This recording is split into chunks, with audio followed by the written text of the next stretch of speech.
Visa and Mastercard are postponing plans to increase merchant fees in the US to April 2022 to help the recovering economy. Is this a display of listening to their consumers or fear of legislation risks? In this video, we will touch on this news, highlight the latest trends in cashless payments and fraud, the reason behind this delay, and we will touch on what this news tells us about scheme Duopoly. Good morning everyone, this is Merk for Payment Genes. Today, it's all about payments.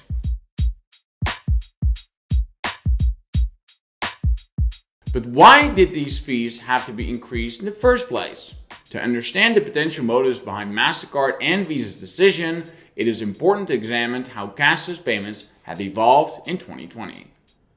As we covered in a previous episode, the shift towards cashless payments has driven entire new customer segments to use and favor digital payments.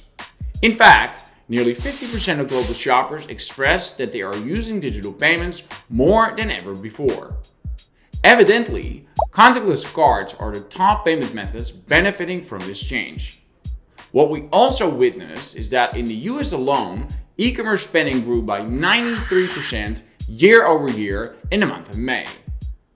According to industry data, this rapid shift to online payments fueled the growth of fraudulent online card transactions, which often results in losses for merchants.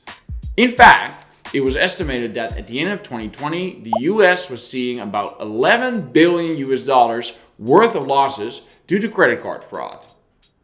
And while it is important to note that Mastercard updates its interchange fees semi-annually, it can be argued that the need for technologies to keep online fraud at bay has accelerated the decision to boosting interchange fees. Now that we know how online payments have been evolving in 2020, let's examine the events leading to this last-minute delay of the planned fees increase. Visa and Mastercard's plans have caught the attention of Senator Dick Durbin, the US Democrat who previously helped limit fees on debit card transactions.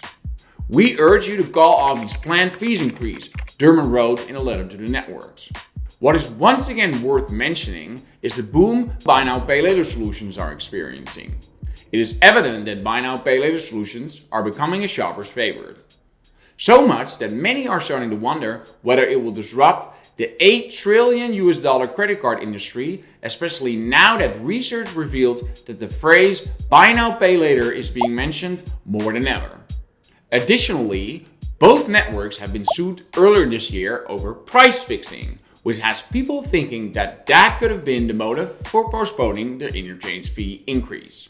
So, after looking at the recent developments in the market, we can't help but wonder whether the network's decision to delay these plans was a response to the reeling economy, or is the decision made to minimize the risk of being substituted by buy now pay later solutions? What is particularly interesting about this news is that both networks announced the delay at the same time, which supports scheme Duopoly. This timing has lifted eyebrows, and some even describe this as a duopoly to the core. As we've covered in our episode on Mastercard's increase of UK interchange fees post-Brexit, this announcement has received major backlash, especially during a time where merchants are suffering and have become more dependent on online transactions. Hearing this news gives us some hope that the fee hike in the UK may also be held off, since the UK economy has also been suffering during the pandemic, although it's highly unlikely. Do you think Mastercard would listen to UK merchants and postpone their rise in fees as well? Let us know down in the comments below. For now, thank you all again for watching. I'm looking forward to see you all again next week. Cheers, bye-bye!